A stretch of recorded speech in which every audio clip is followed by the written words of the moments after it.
জয়পুরহাটের পাম্পগুলোর জ্বালানি সংকট নিয়ে বিস্তারিত জানাতে যুক্ত হচ্ছেন সহকর্মী মজিম হোসেন। মজিম, জয়পুরহাটের আজকের পাম্পগুলোর অবস্থা কি দেখছেন, এবং একই সাথে যে কথা আমরা সংবাদে বলছিলাম যে এই সংকট মোকাবেলা করার জন্য যে ফিলিং স্টেশনের সাথে যানবাহনের মালিকরা তারা এক ধরনের চুক্তি করতে চান বলে আগ্রহ দেখিয়েছেন, আপনি যেখানে আছেন সেখানে এই বিষয়ে কোনো ধরনের প্রতিক্রিয়া পেয়েছেন কিনা? তানিয়া, ধন্যবাদ আপনাকে। আপনি জানেন যে জ্বালানি তেলের সংকট নাই বলছে, প্রচুর মানে মজুত রয়েছে। সরকারের পক্ষ থেকে কিন্তু বারংবার এটি বলা হচ্ছিল যে জ্বালানি তেলের কোনো সংকট নেই, কিন্তু জয়পুরহাটের পাম্পে উছলে পড়া ভিড়, দীর্ঘ লাইন, ঘন্টার পর ঘন্টা অপেক্ষা করে কিন্তু তারা কিন্তু লাইন পাচ্ছে না। আমি এখন রয়েছি যে জয়পুরহাটের যে তাজ ফিলিং স্টেশন, এখানে একেবারে সকাল থেকেই কিন্তু একেবারে লাইন প্রায় দীর্ঘ 1 কিলোমিটারের অধিক এই লাইনটি করতেছে। ঘন্টার পর ঘন্টা বললে ভুল হবে, যে আমরা দেখেছি যে একেবারে রাত ভর থেকে অনেকে এখানে তেল নিতে এসেছে, তারা কিন্তু এসে সেই যে চাহিদা তুলনায় তারা কিন্তু তেল পাচ্ছে না। তারা কিন্তু কি বলে দাঁড়ায়, ঘন্টার পর ঘন্টা দাঁড়ায় পরে 100, কোন ফিলিং স্টেশনে 150।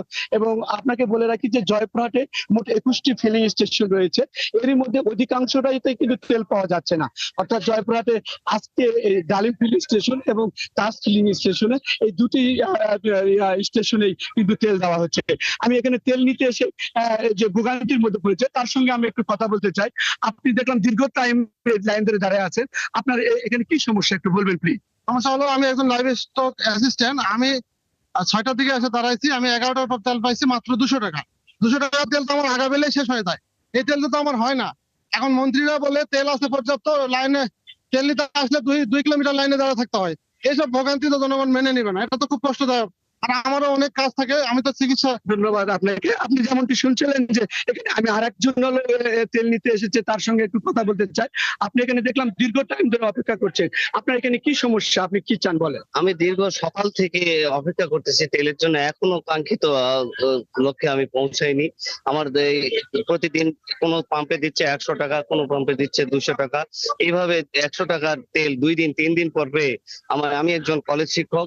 এমন এই যে এখন আমার সরকারি মাস্টার্স পরীক্ষার ডিউটি আছে, এখন আমার গাড়িতে তেল, আমার দৈনন্দিন জীবন প্রতিনিয়ত আমার কর্মকাণ্ড ব্যাহত হচ্ছে। এখন এটার প্রতিকার চাই। Thank you. তানিয়া, শুনছিলেন যে জয়পুরহাটের যারা তেল নিতে এসেছিল তাদের কথা। আমরা পরবর্তীতে আবারও মজিম হোসেন আপনার কাছে জয়পুরহাটের পাম্পগুলোর খবর জানবো। ধন্যবাদ আপনাকে। দর্শক, সহকর্মী মজিম হোসেন ছিলেন জয়পুরহাট থেকে।